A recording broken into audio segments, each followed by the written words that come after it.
Well, hi, everybody, and welcome to this week's edition of Inside Furman Athletics. I am Dan Scott, the voice of the Paladins. Hope that you have had a good week since the last time we met. And today we're going to venture into the world of women's tennis with a very, very talented and, if not somewhat ragged and scattered young man right now, and women's tennis coach Adam Herendeen. How you doing? I'm good, Dan. Thanks for having me. Going about 72 directions at once, right? Yeah, we just got back from our big regional. We're just trying to figure everything out here the last 2 weeks of the fall season. How have things been going? We'll go into a little bit of detail coming up here in just a bit, but just an overview. How are things going so far? It's been great. I think we all have our main season's this spring. Obviously, we play team matches then, and I think not being able to play last fall showed us all how much we just enjoy being able to compete and give our girls chances to play. Maybe not in the spring, you get put in at a flight and you can't really move up or down too much. And so getting the chance to earn that opportunity to play better and better players as you win, and it's been a blast just to go to tournaments that we've always been to, and everybody's just happy to be there and happy to get a chance to compete. Well, let's talk a little bit about the spring 2021 season, because this program achieves some heights that it hadn't seen before. I mean, it's obviously been a very good program. It's been a national program. But you reached a ranking as high as number 23. That's right. Which was the highest in school history. Won your fourth straight SoCon title and 20th overall, fourth straight NCAA tournament appearance.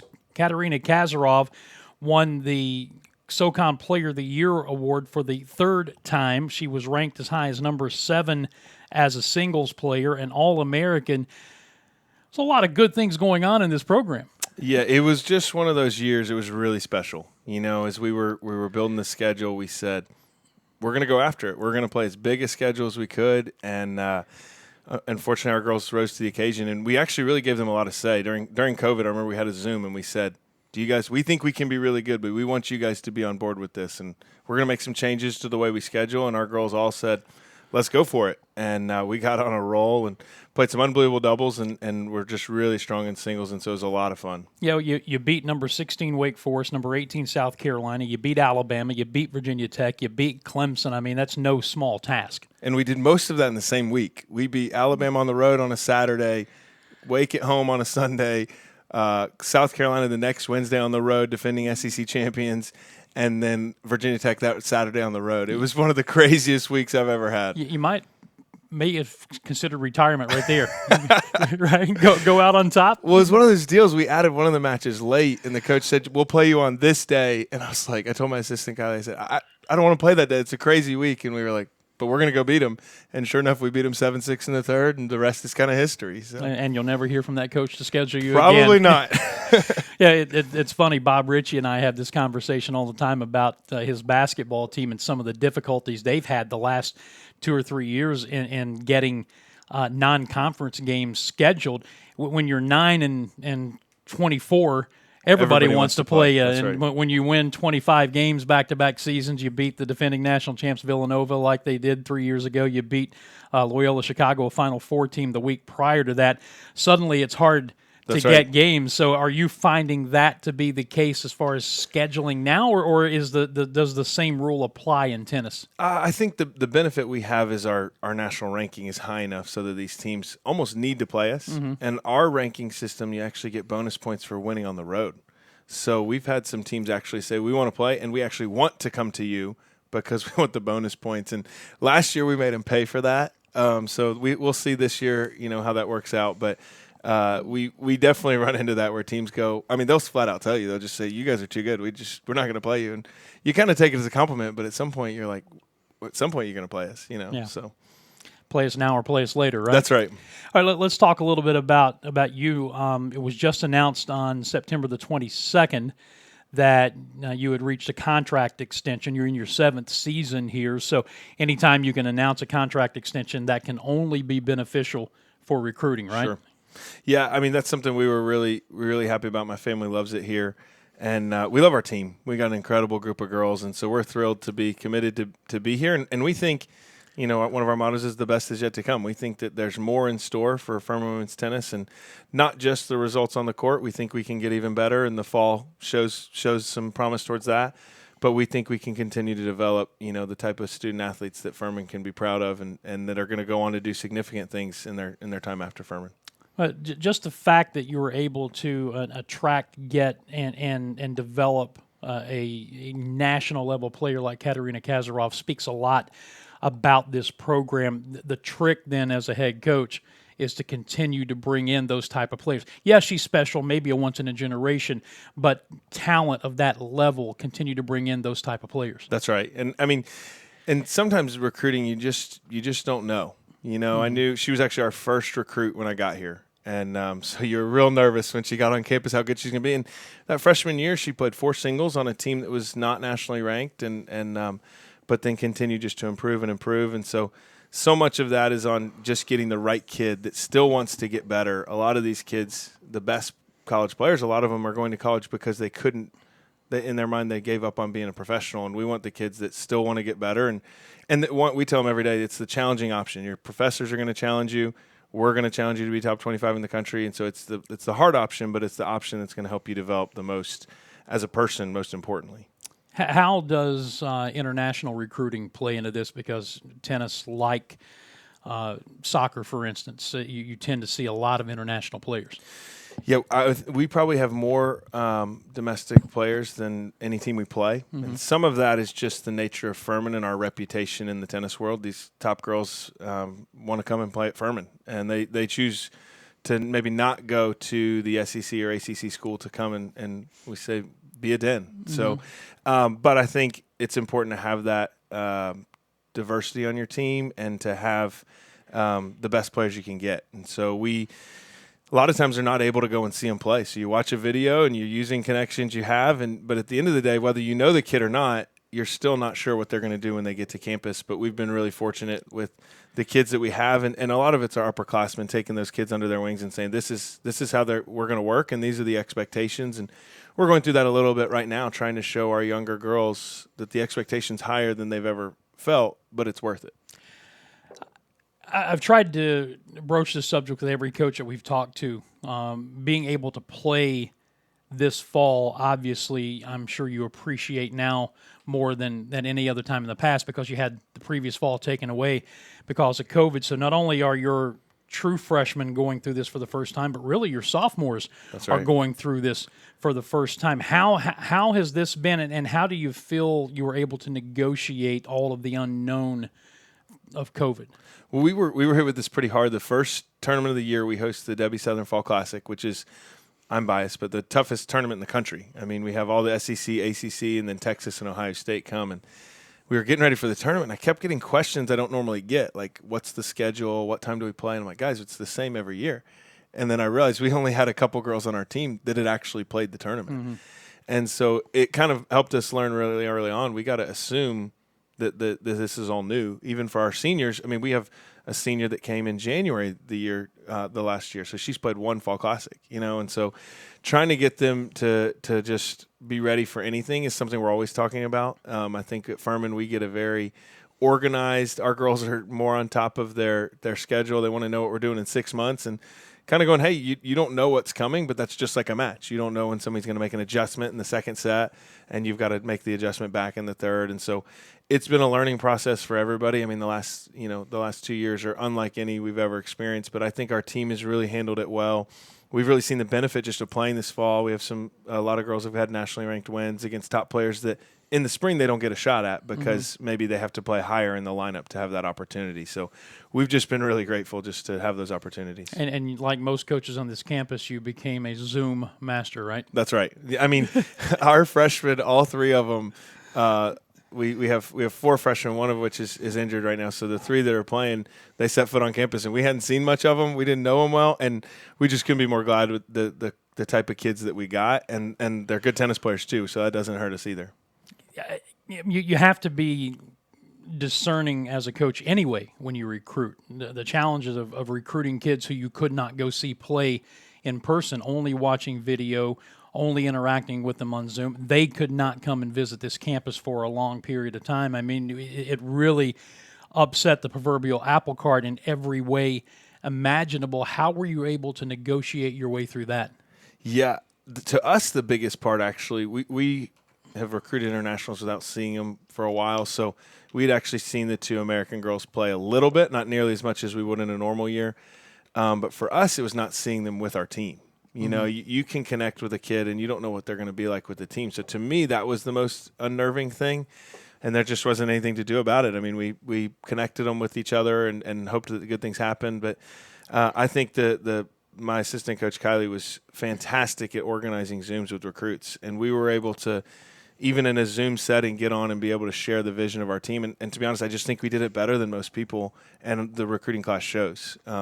We were able, and we put a lot of time into it, more than we ever would, calling anybody we could, just to get a better feel for the kid and to have the kid realize that Furman really wants them. And I think during all that uncertainty, being somewhere you really wanted is always important, but especially in the uncertainty that was in the world. And so we're really pleased with the freshman class we were able to recruit, even with the limitations. And the other thing that just about every coach, every school, every sport is having to negotiate is the NCAA granting the COVID year and what that could do as far as recruiting. Did that impact your program? Absolutely. I mean, obviously, we got Katarina back for her 5th year. We weren't sure if she was going to come back or begin playing professionally, so that was a game changer for us last year. And then 2 of our seniors this year plan to stay for a 5th year, and they're nationally ranked in doubles. And Julia's already had 3 top 30 or 35 wins this fall, beating some All-Americans from last year. So and so far, it's been a very positive impact. We've obviously maybe missed out on some recruits because of the academic rigor of Furman, but we've been pleased with the extra year. I think maybe more than others. It's definitely been a very positive thing for us. And it comes down to that old question: when a situation like this pops up, do you want an unknown quantity in a recruit for 4 years, or are you willing to gamble that to hold on to somebody for an extra year where you know what you're going to get at least for one more season? And for us, I mean, we talk about Furman family here all the time. I mean, these girls are an important part of our program, and to me, they've given a lot. And so when in doubt, as we've gone through now we kind of are going through the process with everyone. When in doubt, we're deciding we want the kid that we know and the kid that loves our program and the kid that loves Furman and wants to give back to Furman. And I'll take that any day. And if maybe they're not quite as good, I'll take my chances with the kid that's going to be a great teammate and be coachable. Adam Herendeen, our guest on this week's edition of Inside Furman Athletics. He is the 7th-year head coach of the women's tennis program here, and getting ready to complete the fall portion of the schedule. Let's talk a little bit about what you've done so far. You mentioned the Debbie Southern Furman Fall Classic here. 12 of the 13 teams that were here were ranked in the top 42 in the country. So that's quite an impressive collection of talent when it comes to women's tennis on the national level. That's right. That's a tournament that's been, I think this was our 34th year, I think. So it's a tournament that's been going on a long time, and our goal is to make it stronger every single year, and I think we've done that. It just keeps getting harder and harder. At this point, we probably have too many teams. The days get a little bit longer than we'd like. But our girls did awesome. I mean, on the first day, we won 7 of our 8 singles matches against the best teams in the country. And it shows the type of belief and the grit that our team can play at when they really bring their best, and we definitely did that on that first day. You have also competed in the ITA All-American Championship down in Charleston, and I know Julia Adams and Madison Dillon really had a nice tournament there. Yeah, it was a new venue for that tournament. In the past, it's been was in California for a long time, and then we went to Tulsa a couple of years ago, and so it's in Charleston, which is nice for us. It's a lot closer, but it's on clay, which no one plays on. But specifically in the past, our team has been very much a hard court team. We like to play on fast indoor courts, and so we were a little disappointed on clay, but the girls did awesome. I think Julia went down there and beat the number 25 player in the country from Duke, a girl who's played one there for 4 years and is back for her 5th year. So that was a fantastic result. And then she beat the number 1 player from Auburn as well. So it was a really great tournament for them. They beat a doubles pair from Auburn as well, so they made the final 16. So it's the top 16 doubles teams in the country. So that was a great tournament and a great experience. I think it was great for some of our younger girls to see, we practice with these girls every day, and they're able to compete with the best. And so if we can compete with them, we can compete with anybody. The ITA Carolina Regionals in Winston-Salem, were all 5 of your singles advanced out of the first round? Yeah, that was a big deal. I think we had less. I'm the regional chair for the region, so I have to make some hard decisions on the selections, and we try to be as fair as we can. But so we had less girls in the main draw than we've had in the past, which I kind of told my girls, I hope that puts a chip on your shoulder that the committee that I'm in charge of puts you in qualifying. And I don't know, maybe that worked because they all 5 won 2 singles matches on Thursday to make the main draw. So we put 7 players in the main draw, which is the top 64 players in our region. And we think our region is the best in the country. I mean, between Duke, North Carolina, South Carolina, NC State, Wake Forest, those are all top teams and teams that are contending for a national title. So when you put 7 in the main draw, I think it's definitely shows what our girls can do. So what does all of that mean now? That's a great question. We have that is the question. We didn't do as well in the main draw as we'd have liked. Jess Dawson, our English girl from our girl from England that's a freshman, had a nice ranked win. We had a lot of good wins, but not as many as you'd like to see. So we know where we got to get better. We have 2 tournaments left. We'll take 4 girls up to Wofford this weekend, which will be fun. And then we'll take a lot of our girls to a new tournament this year, the Southern Conference Championships. It's a fall individual championship. So that'll be the first time we do it. 1 or 2 of our top girls won't play, so it'll be a good challenge for our other girls to see if we can still go and take out the SoCon teams even without maybe our best player or 2. Is that by design? That's by design. There's a lot. I mean, part of it's the All-American Championships. It's a limitation with the number of dates you can compete. So part of it's a NCAA limitation. Part of it's me wanting to see what our other girls and our younger girls can do just in their first fall and get them a chance to see what SoCon play is going to be like and get to know some of those teams and understand the expectation that we expect to be there, and we expect to be competing at a high level, and ultimately we expect to win, but that's not always guaranteed, and you got to go. They're trying to win too. So we say everybody's got scholarships, everybody's working hard. The working hard is the minimum part. So how are your girls who are not going to participate, how are they handling that? Yeah, we kind of let them choose. The fall is just so unique for our sport, and if they played this tournament, they would have to sit a team match in the spring, and so we really value the team stuff, and so they're happy about it. They'll probably come down. It's close. It's in Belton, which we've never played in. Then we play our South Carolina Junior Championships in Belton. So I think that it'll be a fun experience for our girls, but everybody's happy with being able to play this fall, and we kind of see the light at the end of the tunnel with just 2 weeks left. I can't believe it's almost over, to be honest. So you're taking 4 of your ladies to Wofford. Is that limited number because of guarding the matches for the spring? That's right. In tennis, if you take 4 or less, it doesn't count as a team competition. So it's very common to take 4 or less. We try to get our girls together as much as possible, but this was an opportunity for a close tournament, and our 4 will get to play some teams that might not be ranked as high as we are, but they're going to play their best players. And we're always telling our girls, anybody that plays 1 is good. Doesn't matter what school they play at. And they especially are going to want to crack it at a girl from Furman. That's kind of where we are now. Everybody really wants to crack it to take on the Dens. So I think it'll be a great challenge we'll take 2 freshmen and 2 sophomores to that. So that'll be a lot of fun. Well, we mentioned Julia and Madison before we get into wrap-up mode here. Any of the other ladies that we need to talk about, team leaders, captains, ones that you're going to be really counting on once we do get to the spring season when the team matches come along and everything seems to matter? Well, I think the big thing we're going to be working on a lot on the next couple weeks is our doubles. We graduated, obviously, with Katarina. Everyone says, man, you're going to really miss Katarina. But Marianne Rompf, who also graduated, was an incredible doubles player and was top 50 in the country in doubles. So we had 2 nationally ranked doubles teams last year, which makes life really easy when you start up 1-0 basically every match. I think South Carolina got the doubles point on us, but we came back and beat them, and that was about it, So doubles is a huge piece, and we need everybody to step up. I think, Jess Dawson, as I mentioned, had a really good win at the regional. But our other 2 freshmen, Ellie Schulson and Sarah Snyder, are doing really well. Sarah made the finals of the Furman Fall Classic, and so did Jess in her flight. So they're doing fantastic, and we have some other great upperclassmen and returners that are going to really push. And at this point, we're really trying to see who's going to step up and take the spots, I think, in the upper part of the lineup. It's a lot of depth, but we need a couple girls to step up and play a little bit better and take those spots.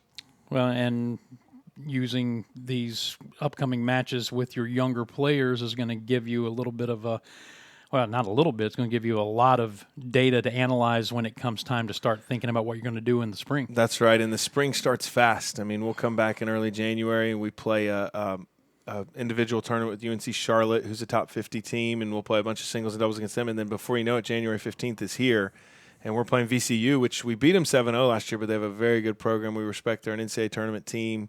They have an All-American at #1 singles. So it's like it's almost like you got to figure it out now, because when you come back, it's a sprint, once you get started. Game on, as they say, That's right. But, where you start's not as important as where you finish. Right. So we'll see where we finish. So we're recording this, and the interview is dropping on October the 26th on a Tuesday. So this weekend is the Wofford Invitational, right? That's right. What other teams are going to be there? It's a lot of teams from the region. You'll have Emory, who's a national champion in D3, which is a team we haven't seen in a while. So that's a lot of fun. Just, if you're winning a national championship, you're pretty good.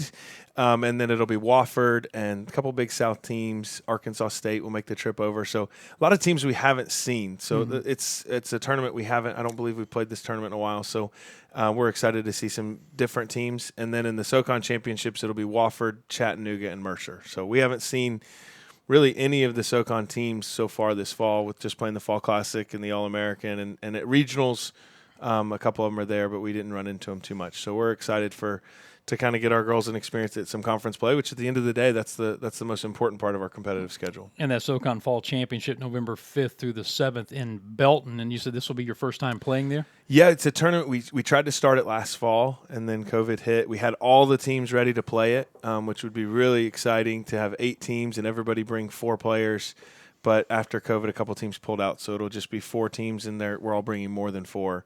So it'll be it's kind of a fun, different thing to do for the fall. And we worked it out with the conference that you get to claim the SoCon individual championship, which I think to me would matter if I was a player. And I think, to our supporters and to our girls, it's going to matter a lot. So I think it'll be a very competitive weekend. Sounds like fun. A lot of good things going on in this program. It's good to see the commitment by the university to you and your staff and what you're doing here. I love your enthusiasm, and like they always say around in any sport, we're with you win or tie, Coach. I like that. I don't know if I've heard that one. Really, I like that. It's an old football thing. Back when they used to have ties, we don't really have ties at all. So, but you get the point, right? That's right. That's right. Adam, thank you so much. Thanks for having me. I appreciate it. That is Adam Herendeen. He is the women's tennis coach here at Furman. I'll just remind you that Furman football is on the road this weekend at Chattanooga. The kickoff is at 1:30 p.m. Pepsi Countdown to Kick will begin at noon Eastern from Finley Stadium in Chattanooga. The Paladins trying to bounce back from a heartbreaking loss this past weekend at home to ETSU. Thank you for tuning in. Thank you to Adam Herendeen for joining us again. And we'll be back next week with another edition of Inside Furman Athletics. We'll be talking women's golf with Jeff Hull next week. Until then, I'm Dan Scott saying God bless you and so long, everybody.